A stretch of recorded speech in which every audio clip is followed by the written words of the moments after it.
to understand the ups and downs we go through emotionally, spiritually, we have to understand what is driving the force that is behind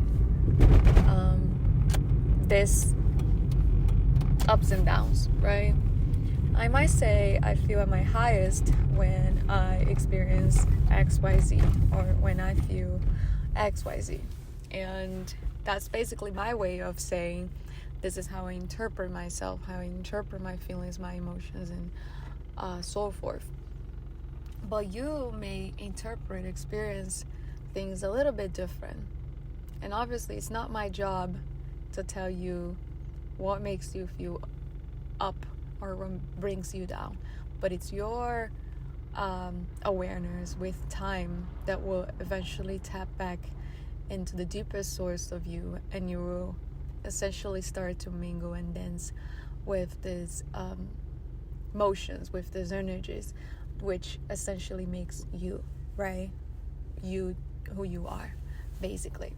But because I have talked about different things in the past talks when it comes to triggers, in the conflict, confidence, so and forth, I just want to toggle into this particular thing here. When you feel up and when you feel down, it's basically a part of you that really feels up is motivated to do more of what's working, right? We tend to do less of what is not working and more of what it works, because we feel better when we do things that works, and we feel horrible when we do things that don't really work. So until we actually get to the source of who we truly are and the love that we're seeking, which is within, we need to learn how to dance. And dancing through and from one place to next, from like lower chakras to higher chakras to middle chakras to aspects of the psychic. And we need to realize that we are exactly where we were meant to be. This day was designed to you. And if you are interacting with people, energies, and things and everything, you should be thanking God, because that's a blessing.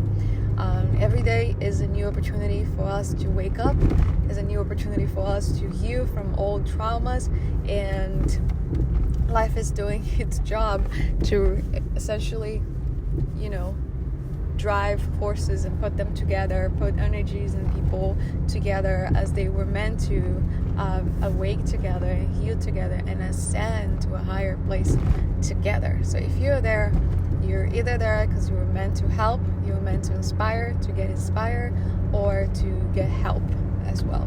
I mean, it's either one of the three, or sometimes all the three happens simultaneously.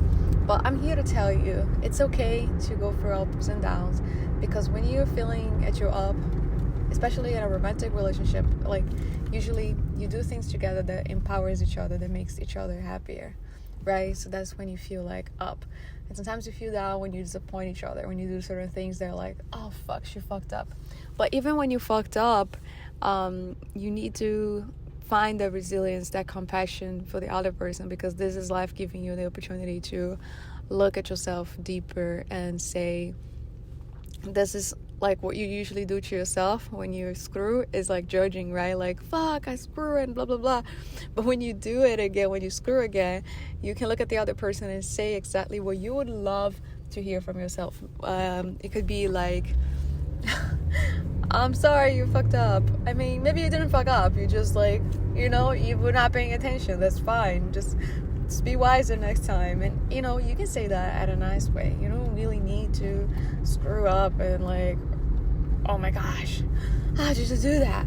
But obviously, if you feel those emotions and you like catch yourself like overthinking, like she's so awful, like she always does this and that, it's also okay, because it's just part of nature. It's just like part of who you are, and we're all here learning together. That's all good. You all just chill and peace out.